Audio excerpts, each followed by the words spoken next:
and gentlemen, welcome back to the World Championship Series Europe Season 3 Premier League Group C. We are over halfway through the group stages here in the round of 16. We already know 4 of our players through to the round of 8 next weekend. But who's going to join them? We're about to find out. Our first man through the top of the bracket as ForGG and Genius go head-to-head. Apollo's with me. Interesting couple of games, but not really spectacular games, I would say. I mean, Showtime put up a decent fight in the first game, probably more than we thought, getting that one map. But then Genius, ruthless, really. It just rolled through Nurcio. Were you expecting that? Not at all. Not at all, actually. Good. It wasn't just me then. No, not just you. I think the people's opinions on Genius are going to change from series to series because, as mentioned earlier, he's coming to this tournament with hardly anything behind him in 2013, so nobody really knows what to expect. And then he comes in, and he really does wipe the floor against Nurcio. And with a quick 2-0, all of a sudden, if anybody had asked you earlier on, what happens if ForGG and Genius meets? I think everyone says easy 2-0 ForGG, but now you've got to question that. Is that really what we're going to see after what we just saw from Genius against Nurcio? Yeah, I mean, I was genuinely gobsmacked by how quickly Genius disposed of Nurcio. It wasn't just the fact that he won 2-0, it was the way that he won 2-0. It was almost like he came in and he went, okay, I'm going to build like this, and I don't really care what he's doing. I'm just going to do this, and that's what's going to happen. And there was almost no resistance from it. I mean, you said, I think there was a point in the commentary where you said, he has no information right now. He has no idea what's coming. And that summed it up perfectly, really. He had no idea. ForGG doesn't really strike me as the same kind of player, so presumably this is going to be a very different match. Absolutely. I really think that Nurcio made mistakes. I think he knows he made mistakes. But coming into this next match, ForGG isn't going to make those kind of mistakes. He will be looking if Genius was to play a very similar style. But one thing that we should note, throughout all of WCS this week in the round of 16, there's always 2 Protoss players. And there's an advantage if you are playing second, not first. For Genius now, he goes into this next match having watched his opponent play a Terran versus Protoss. So if he studied his opponent like he may have looked at Nurcio a little bit, he definitely would have seen ForGG against Showtime. And now Genius is a smart guy. Some believe it, some don't, right, Red Eye? But yeah, you know, he's gonna break this down, and he's gonna know how to play against ForGG. So this actually is rather an interesting series now. Yeah, I mean, it was obvious that he'd done his homework on Nurcio, brain or no brain, as far as MC is concerned. It was obvious to us that he'd done his homework. Has he done his homework well enough on ForGG? We know how good he is. We know how good he can be. Does Genius look at that first matchup with ForGG's and think, hey, he lost that second map when he thought he was going to win it, and actually, that might be a little bit of a chink in the armour there. Yeah, I really think that the Genius is going to look at this series and go, all right, well, you play today, and usually normally, as Grubby pointed out, that a lot of Protoss players in the European scene know how he plays a greedy style. 1 barracks to support 3 command centers very early on. You've got no defense, you could be in trouble. Genius now knows that information, and does he build a strategy like we just saw against Nurcio to kill it? Does he play greedy like Showtime does, but with stronger and better execution to make sure that he doesn't die like in Game 3? Or, the spin-off of all of this, what happens if ForGG knows this? What does ForGG do? Does he play the same style, even though he showed it already? Yeah, it's a game of chess in many ways, and we're about to find out which one of these has got game. It is Genius versus ForGG for the place in the round of 8. A big game for both of them, and it's coming right up. Will it be the clanless Genius, it's incredible to think that he's clanless, or Millennium's ForGG? Let's hand it over to your commentary team. For this one, we have Kalaris and Grubby. Take it away, guys. Thank you very much, guys. Clanless. I haven't heard the term clan as opposed to team for quite a while, actually. Oh, wait. Red Eye's a Counter-Strike guy, so maybe that's why it is. Actually, in RTS, the meaning of a clan and a team is different. Clan is a group of people that you band together with for fun, and team is the professional team. And it took me a while to get to understand that back in Warcraft 3, because for me it was synonymous. Yeah. Maybe Well. he's both clanless and teamless and friendless. Oh. No, I'm just kidding. I think he has a lot of friends. Yeah. And a clan too, probably. Probably. Yeah, actually, I think, if I recall, I think he does. If you imagine, he left Azubu, but it's not like he's not talking to the Azubu guys anymore, No, or of the course. other people that left it. That's your clan. and it stays forever, just like family. All right. So, Well, we have ForGG versus Genius here, and Yunsu is removed first from ForGG. This seems to be quite a trend that's going on. Again, even Polar Knight being removed by Genius, so moving away from the newer maps, going back to the old is not surprising.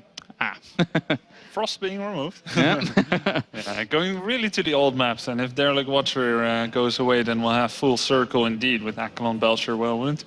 Have to wait and see. Yeah, now... Give the man some time to think. Now- He doesn't need it. Maybe he doesn't need it. He's a genius, man. He knows everything.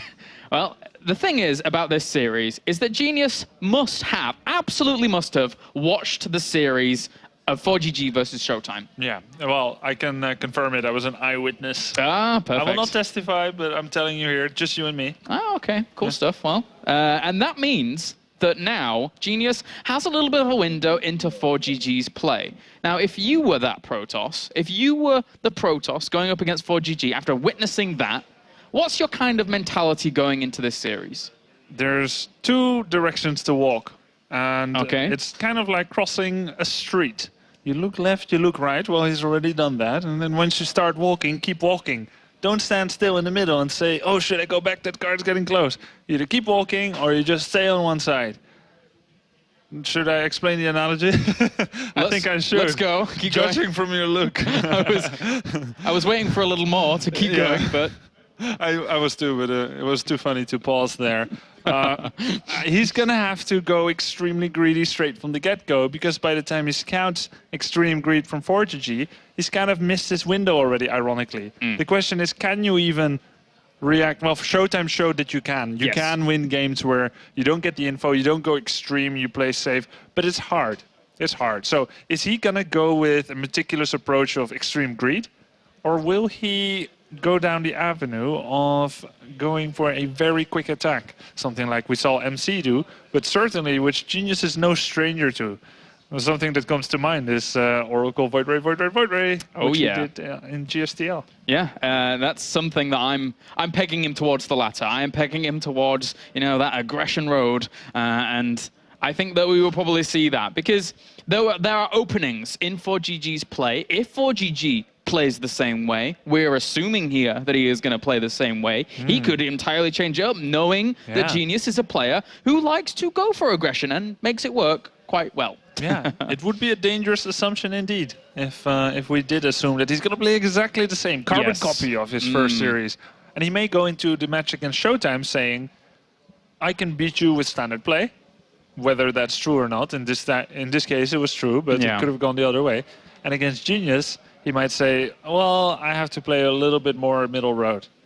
Now, again, these win percentages here are based on very small numbers in WCS, so you can't take them as complete rule that it's 100%. They're over like 1 or 2 series, not too much. Yeah. And on the other side of things, though, ForGG, his numbers are over a lot of series. He has participated in a lot of Tier 1s as well as WCS, and against Protoss, not too bad. He's done well for himself. Yeah, I'd be surprised if he missed more than 2 or 3 WCS points events in the European region and He was the at a open lot. ones. Yeah. He Very good certainly against was. Protoss, second best matchup. Protoss in Europe have learned to fear him. They talk a lot about him because he plays differently than almost everyone else. Yeah, a lot of Protoss do fear him, you're right. Apart from his last loss to Protoss, which was at DreamHack Bucharest, which was against Elfie, and Elfie just somehow wins games that he's like not supposed to win, and like Elfie's Elfie, so No respect for authority, does he? we can't look into Elfie too much. He's a wild one, man. But that being said, as is Genius, Genius can bring a lot of aggression early on. I'm expecting that from him, depending on what he actually scouts out, and even if he actually doesn't see what he wants to see, he might just go for it anyway. He's Genius. He's a guy that's built his career on that kind of aggression, time in, time out. A lot of Code S runs, and one, as I said at the very end, against Don Regu in that final, which was, again, one of the most fun finals I've seen in a long time. Yeah. But now we can get into game number 1 here of this best of 3 to determine who is the first player advancing on to the round of 8. As we have Belcher Vestige as our first map. Spawning down to the bottom right-hand corner are Red Protoss, representing only Korea and looking for a team himself. Give it up for Genius.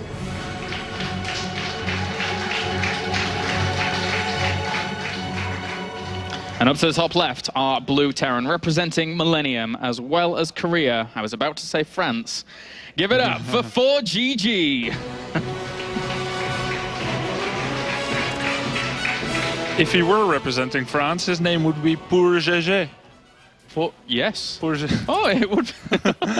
Let's see if he changes his name to that. Koreans do have a penchant for changing their nicknames. Even ForGG does. He was Finn at the very beginning of StarCraft 2.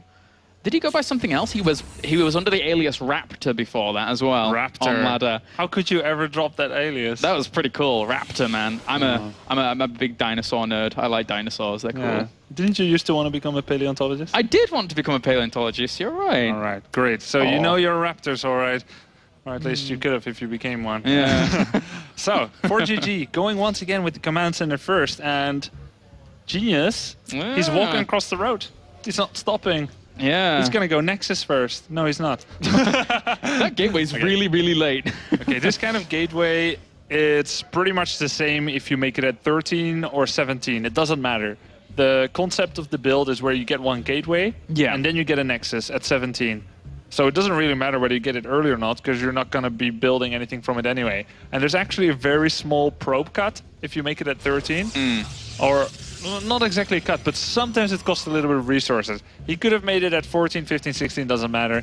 What this build is something we see Liquid Hero do as well. It's a little safer than Nexus first, while still being very economical.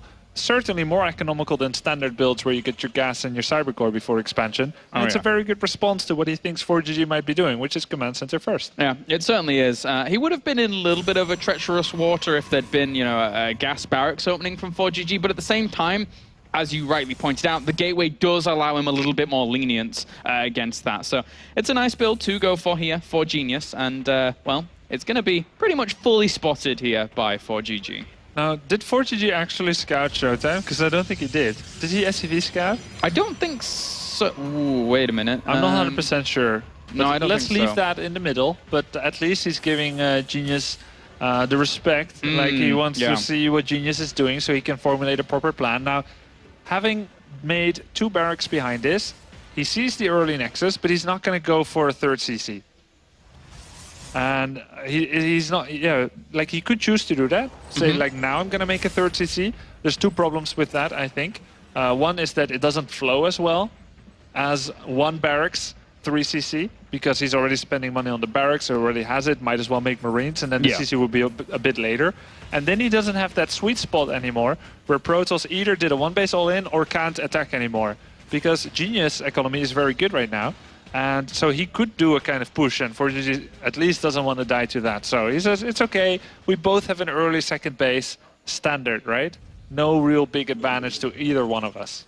And there's a very small thing that Genius is doing right now, which is focusing Chrono Boost, or he was focusing Chrono Boost more on his natural than anything. Obviously, it was a little bit better to get the saturation over there quicker than it is to Chrono Boost the main Nexus. That being said, he did just Chrono Boost the main Nexus, so he's just getting out all those probes where he can and being very, very stable. Oh, he's Chrono Boost both Nexi, that's why. Usually if you Chrono Boost one of the Nexi, it's got to be the natural, because the probe will have a shorter travel time. Of course. But if there's already one active there, you might as well also Chrono Boost your main.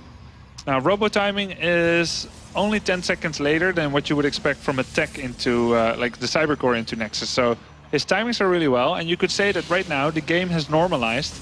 Although, actually, Genius is able to take very quick extra gases because he has so much minerals with this increased probe count.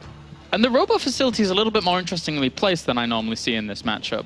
Normally it's in the main, like a bit more well defended, but this one is right at the natural. Is this for anything different? Does he deviate up here with this? It's a really good question, and I'm starting to think now that you're asking it.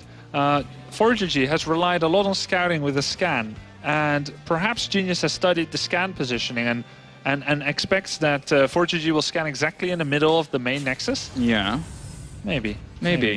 Well, it's something to keep in mind as we go into the later stages of this game, as the engineering bay will go down. Robo Bay is going down behind this as well, and it's, a pretty standard Robo Bay timing. The factory is just about to finish up, allowing him to get the extra, the starport down pretty quickly. Warp Prism already. This is kind of funny because it looks in some way, it looks like Showtime's build. Yeah, a little bit. Maybe he prepared Double Forge himself, Double Forge type of build. Yeah. But Showtime did something very similar to this, where he got a War Prism. It was, granted, it was on game 1, and it was with the Twilight and the Templar Archives, but getting a War Prism off of very minimal amount of units.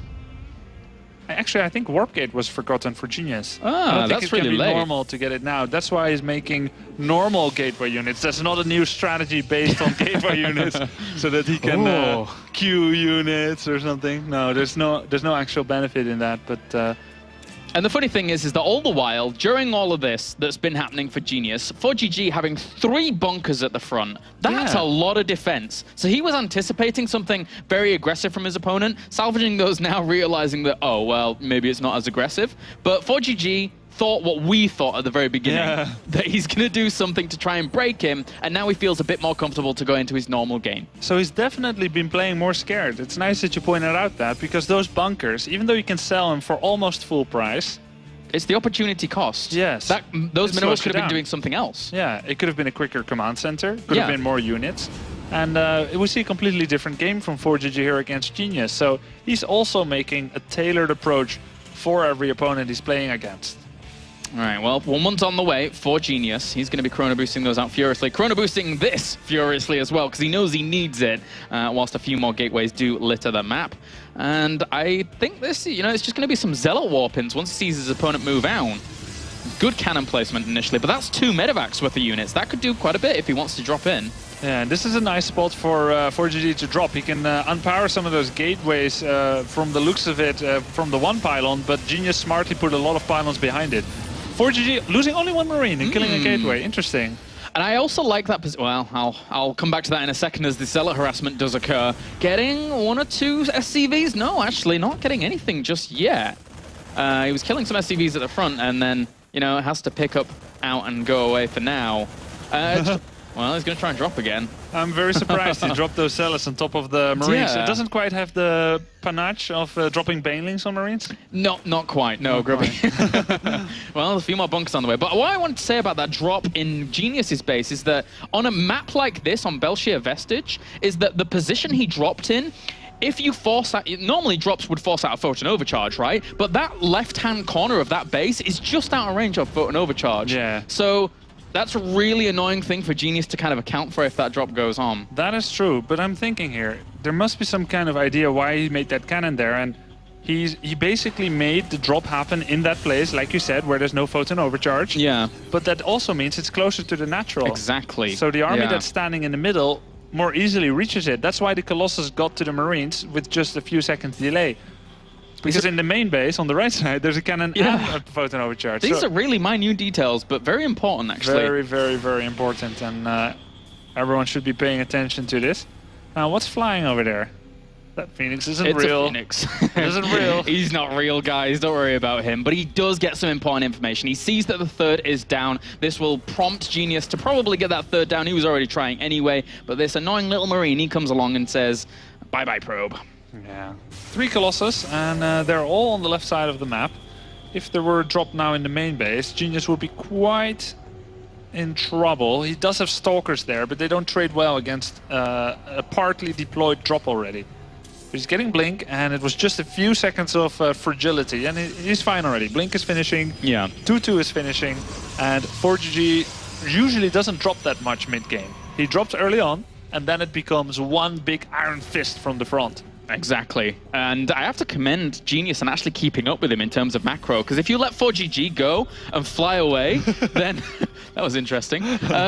Sometimes I stare at myself times a million. It was like Apollo was descending into the future. But anyway, ForGG's pressuring this 3rd base. This is a fantastic timing from him, forcing the cancellation. No in fact, cancel. Killed it straight out.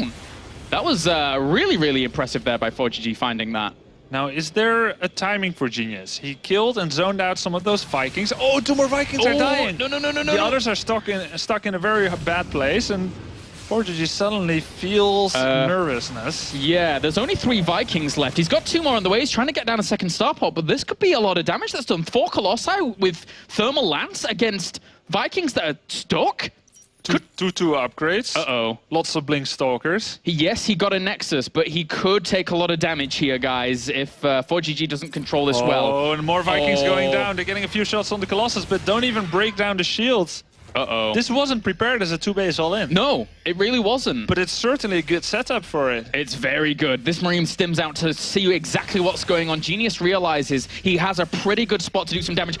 Excessive bunkers try and go down for ForGG, but it might be too late here. He's forced to cancel them all, and he has to retreat from this location. Killer instinct by Genius at work, going for the jugular.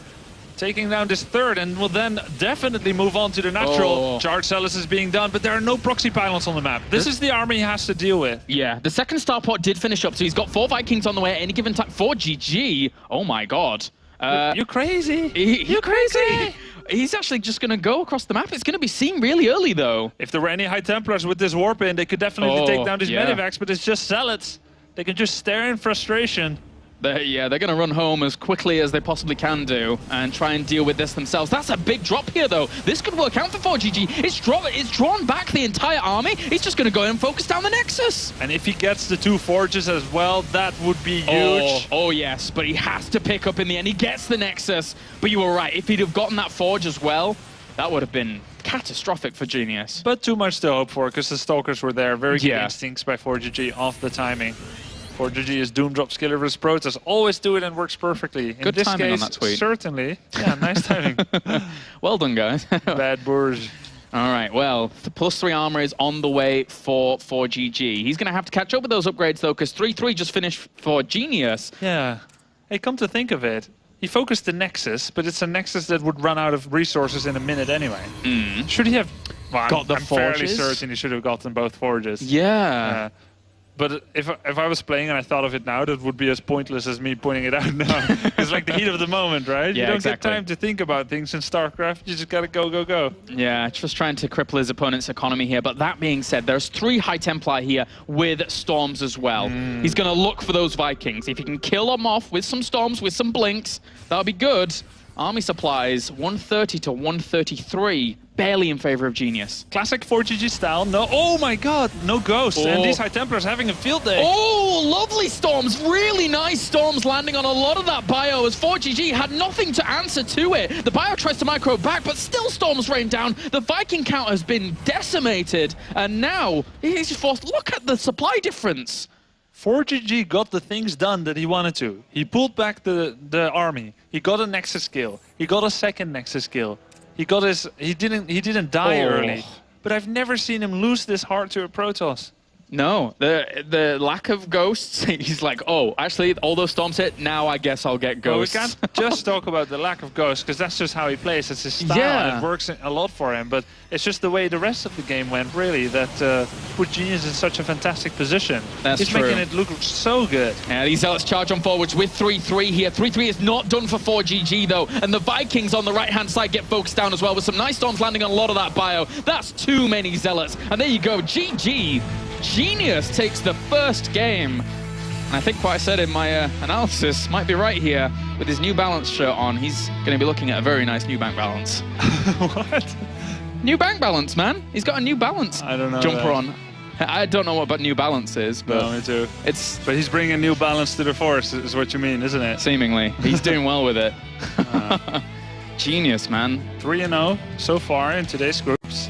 And this is what we were not fearful of, but I'm gonna phrase it as that. You know, when Genius is playing online, he had a hard time through Challenger, through the first round of Premier. There was a little bit of a shake there. But now, in the offline setting, he is looking really, really good. And it's clear that he's prepared very diligently for these series. Yeah, that looked really, really good by him. I'm just really impressed. I can't say it any different. I'm super impressed by Genius. By 4GG too in the earlier series. Like, he's really good. But he got a little bit smashed. A little bit. A little bit smashed. There were some decisions that were interesting. Like, again, you brought up a good point. Focusing down the Nexus instead of the 2 Forges, but it's crisis management time. It's like, right, I'm in, do some damage. Nexus, that's a big focal point. I'll kill that off. Yeah. So, It's exactly that, the focal point. Yeah. Like, you're going to fly in there. You don't know what you're going to see. You hope it's not High Templars, but you don't know what you're going to see. The Nexus is a confirmed location. Forges, they could be anywhere, and I think if we look back at that, he didn't know where the Forges were, so he already made his plan and he went through with it, just so that he doesn't make any funny, bad decisions. All right, well, we can go on to game number 2 here, as Genius is looking to advance on with a clean sweep here in the round of 16. But can this man stop him? ForGG, he's out for blood. Pegged as one of the favorites of Season 3. As we now move into Akelon Wastes, and we have spawning down to the bottom right-hand corner, our Red Protoss, currently teamless, representing Korea. Give it up for Genius.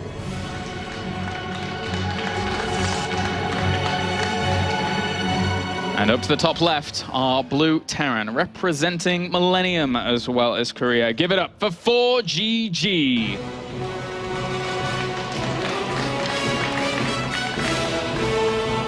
Akelon Wastes is the map. The only map that ForGG gave away against Showtime, that he lost, I should say. And if Genius plays a double Forge style again... Yeah, I don't see why he shouldn't. ForGG hasn't... Well, he made some changes, but not in terms of, let's say, like an early cheese or anything like that. Not as significant as you might think, like not like a Reaper opening. It's always been Command Center first. Do you think ForGG would do something like that? Or do you think he just sticks with the playstyle that he's been doing all He's a Command Center barracks type of player. Yeah. And has been for a long time. He's not going to switch it up. No, no, no. He's sending that SCV already down to the natural, just to get that Command Center going. And then from there, we'll see what Genius wants to do to follow it up. I mean, Genius, one game up, he could throw in something wild. But as you said, I don't think there's any real need to. He looked strong in that game. Cannons in the right positions to deny that drop initially. Didn't allow him to get to the mineral line. Very important, losing a gateway as opposed to some probes. That's a good trade there for Genius. Yeah, very good trade. Yeah, neither player had any early damage, really. And the probe's going to head in. He doesn't see Command Center just yet, but once he gets into the main and sees the barracks, he'll know pretty much what's going on. So Genius, for now, he's just going to play out what he wants to. He's changed it up a little bit. Not entirely sure what his opponent was going to do in game number 2. And I think this is a safe, nice strategy here from Genius. Yeah, it's definitely, it's actually pretty much the same build that he used against Nurcho, where he gets 2 gases and only saturates one of them, gets 16 probes on minerals, and then starts mining from the second. The only difference is he scouted the opponent, not like on Frost against Nurcho. So he might have some plan here. It's not going to be proxy Stargate. It's too late for that, too little gas. Gonna cancel the Zealot and gonna make a Nexus. Funnily enough, well, actually, no one ever engineering bay blocks with the Command Center first, so I was just saying he didn't have vision of his natural. Yeah. It couldn't happen. Yeah, it doesn't line up too well there in this type of build. But Genius, he's going to poke on him, see the 2 barracks, and know exactly what he's playing against. Again, on this map, I kind of have to favor Genius's position if he plays it out. It's a really good defensive map for Protoss. We saw that with Showtime. We saw him establishing his 3rd base and rocketing up in terms of that macro to eventually deal with ForGG, who had a good engagement position, but Showtime just held it, and ForGG has to be mindful of that on this map. Yeah, staying alive against ForGG is usually the key to victory. If you're still alive after 20 minutes, and he still doesn't have ghosts, he isn't quite like a normal Terran because he can't EMP your stuff. So all the HP, all the shield that you have actually comes into well, it actually comes into use. Yeah, exactly. Your shield actually matters. It does, instead of being completely negated instantly. Yeah. Oh, 3 gates extra. That's not a macro type of build. No, it is not. And the pylon there already on the perch there. Ideal location to launch an assault while not being too obviously spotted. A very good spot indeed. Now, how is ForGG going to deal with this? We'll have a scan in a second. What's he going to go for? Is it going to be Mule or scan? He absolutely needs to know what his opponent's up to, because if he doesn't, well, we've seen some fantastic holds from Terrans on this map before. But he can't. Oh. If he doesn't scan and makes 4 bunkers, he's going to lose. Like in about a minute, or a little bit less than a minute. No, I think in a minute, Genius will attack at like 7:20. There's no bunkers, he can't hold. It's so funny how this worked out, because in game number 1, ForGG had a load of bunkers at the front without actually seeing any aggression. And now it's the opposite. It's got the complete opposite. He has nothing. Would you say that's a pretty Genius way of doing mind games? I guess so. He's a feisty fella. Oh, why are those stalkers in the middle of the map? That was his first warp in. Genius sees the mothership core, but hasn't seen the units yet. Genius just wants to get everything together. Time warp. He could follow up with some force fields. No, they're out of range. At least killing a Marauder off is quite nice, but this should be able to force in. Oh, those Zealots and Stalkers warping in a great position as well, killing off a lot of these Marines and losing these units without having bunkers at the top as well. This is terrible for 4GG. It's terrible. It's devastating. It's it's horrible. It's horrendous. it's really bad. Yeah, is what we're trying to say. He has to evacuate. That's a bit of an understatement. He has to evacuate his natural. He has to go back up the ramp. The SCVs are going to try and hold here, but that's still a lot of firepower he has against one Marauder and 2 Marines, one of which just died. He had a few more coming out now. He's trying to wall all this off, but force fields completely seal off this bunker. That dies off. And now all he has is really SCVs and 6 Marines to combat this. Yeah, 4GG is like, where's the air support? And someone points up and the sky is empty. GG. Genius advances on to the round of 8 in double quick 2-0 fashion. Oh, Ingenious fashion. Ingenious fashion. Oh my genius. Oh my genius. That is true. And wow, what an performance from him. A player that a few people, you know, we were just like, well, how's he going to do? Is he going to bomb out? Is he going to do really well? Is he going to be the next Bourgeois? What's he going to do? You didn't just say the Bourgeois card. I did. Yeah, I'm so sorry. No, it wasn't even fine. about a Zerg. No. Oh well. But there you go. Genius advances through to the round of 8 in first place. And 4GG will go up against the winner of Nurcho versus Showtime. And this is a weird position for 4GG because a lot of people came into this group expecting 4GG to ace through it. Just straight to the top, straight to the moon. Woo. No, I mean, me too. You too? Yeah. Me too. A lot of people. But Genius, he proved us wrong. I hereby forgive Genius for cannoning me. Okay. In the round of 32. He's done his job. He went through. That's very kind of you. Yeah, sure. All right. Right, okay, we can go over and find out a few words from the player advancing on to the round of 8. Genius. Yes, with Genius, congratulations, first of all. Another fantastic victory. StarCraft 2, easy game, right? StarCraft 쉬운지 축하한다고. 네, 좀 쉽네요. 축하 감사하다. He's thankful for the congrats, and he says it seems to be easy. Okay, 4GG is obviously a fantastic Terran player. You know how good he is. What were your thoughts on the opening game when it started build? It almost seemed like you were teasing him to say maybe he thought you were going to go all in, and then you didn't go all in. Was that part of the plan, or was that not part of the plan? How did you think the first game went? 그냥 첫 번째 판 어떻게 뭐 특별히 전략 뭐 준비해놓은 거 있었는지 그냥 박지수 선수한테. 그냥 박지수 선수가 워낙 잘해서 좀 이기기 힘들겠다 해서 빌드에서 앞서가자고 해서 게이트도 안 짓고 생더블을 바로 했었고 그리고 두 번째 판도 빌드가 엇갈리면서 이길 수 있었던 것 같아요. So I mean, I asked him before, and he said like, because I told him, hey, you are so good, and he said, I was lucky as well, but 4GG is a really good player, so I was kind of thinking of like some builds and stuff, but then he just went like, he didn't make, went fast Nexus and stuff, just like, was gambled a bit and was lucky there. Okay, and then second map, talk us through your second map in terms of the way you build. 두 번째 판 전략 뭐 특별히 어떻게 했는지. 그냥 갑자기 와서 그냥 빌 받아서 올인 하게 됐어요.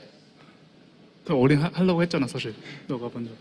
예, 그러니까 게임 하기 전에는 운영을 하려고 했는데 그냥 게임 하다가 그냥 빌 받아서 하게 됐어요. So at the beginning he wanted to do a macro game, but then he came first.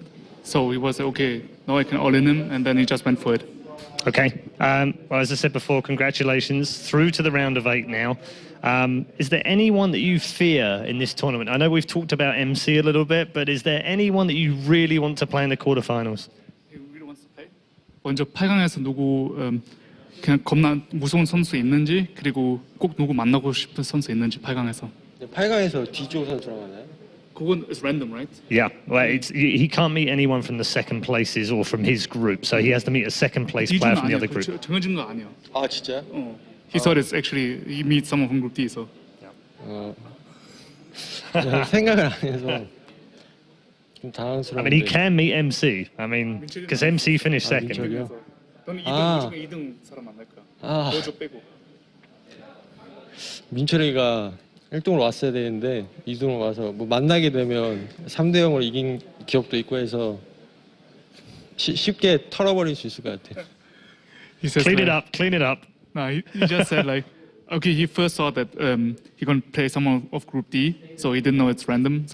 So because MC didn't advance as first, so if he meets MC, he gonna beat him because he beat him already 3-0. He just gonna beat him 3-0 and just scrape him out. We'll see. It's fighting words. And Genius will be in that quarter-final draw, which will be ready for next weekend, the 5th and 6th of October, 2013. So don't miss it. We have one player from Group C. We will have to find one more with 2 more matches to come. But first, let's break down that last game. If you can break down that game, you're also a genius, Apollo. Hello, everybody, and welcome to my screen of knowledge. We're going to be looking at game number 1 between these two players, because I think game number 2 was rather simple. No bunkers, 4-gate, you're dead. Game number 1, though, was a little bit different. I want to look at the state of equilibrium between the two players, because at this point, I would say the game is rather balanced. It's probably kind of equal. I mean, you look at the supplies, 159 to Terran, 149 to Protoss. Army supply roughly the same. Terran will always have a worker advantage and the faster third base at this point as well. So I say good position for both players in normal game. But I want to look at what changes that state of equilibrium. So first of all, we see an army movement down here by ForGG. This is kind of normal. Pressure, poke, maybe get a couple of snipes with the Vikings on the Colossus. Whatever you want, whatever you can find, I suppose I could say. So let's have a look at this. So we play it on from this position. He scans ahead of time, sees no army. He's like, all right. But then what happens to these Vikings? These Vikings are kind of important when your opponent's playing Colossus-based. Let's have a look. Mistake from number 1. 2 Vikings dead. 3 Vikings dead. 3 Vikings stuck. So 3 Vikings out of 6 are already dead. And the other 3 stuck. 2 more. 5 total Vikings already gone. When your opponents open up Colossus-based, you can't just throw 5 Vikings away. He boosts out, even loses a couple of units. Now look at the retreating Vikings, which were just hotkeyed with the rest of his army. So now we've lost 5, and then all of a sudden, 8. So now he's lost 8 Vikings, and from this point, it's kind of sad. Because obviously you need Vikings to kill Colossus, kind of simple StarCraft. From this position, ForGG is forced to try to bunker up, try maybe, he can save his third base, but not going to happen as the bunkers don't even get completed. So not only does Genius say, all right, 3 units, he blinks the forward aggressively, realizing his opponent's lost 8 Vikings, and says, free command center, perfect for me. But at this point, it's not all lost. There's actually another command center already on its way here for ForGG, so we can replenish it. The 3rd Nexus isn't super fast either here by Genius, so even though it's a devastating loss, he manages to rebuild the Viking count, and this drop isn't bad. I think Grubby did point out a very key fact. Double Forges would have been the better snipe here, but in the state that ForGG's in, kind of rush, doesn't really know what to do, he's just looking to do anything because he's playing from behind. Sniping the Nexus, all right, because you don't really know how far away 3-3 is from completed. What happens if he tries to kill the Forges, but 3-3 finishes just in the nick of time? So he does whatever he can.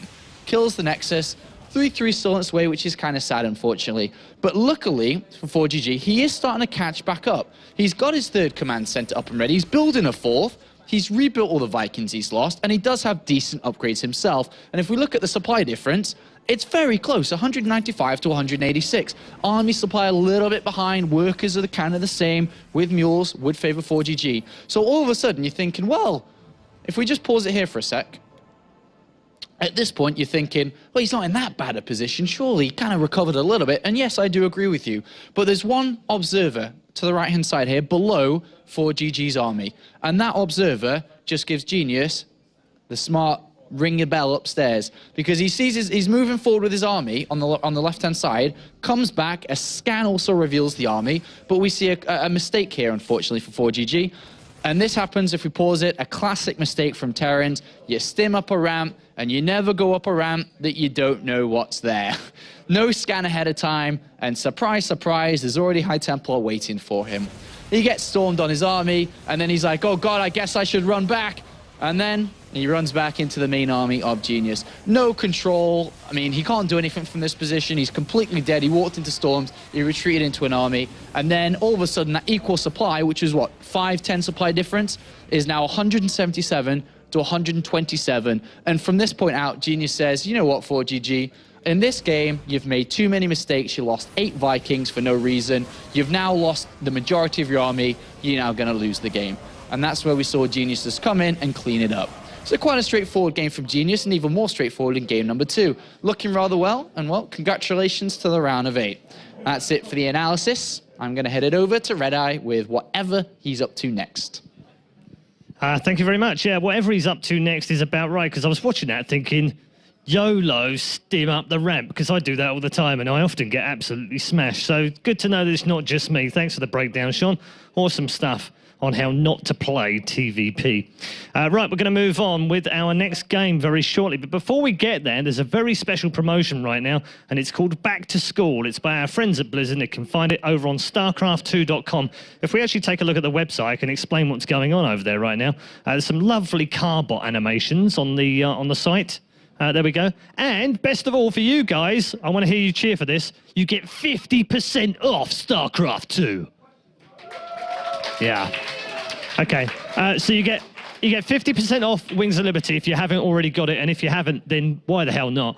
And 25% off of Heart of the Swarm. It's all on the page, the details, the video, and what have you. Go there, check it out right now. StarCraft2.com. It's on the front page of the website, and you can get yourself some cheap StarCraft 2, which is very nice for you to go back to school with. I'm not sure if you're going to learn more StarCraft, but if not, you should. I'm going to take a very quick break now, and when we come back, we will have our lower bracket match. It's the Battle of the Europeans. Can Showtime stay alive? Can Germany's last hope make it through to the lower bracket final? Or is it Poland's finest Zerg, Nurcio, that tries to make it through as the last man from Group C? We'll find out very shortly. Stay with us.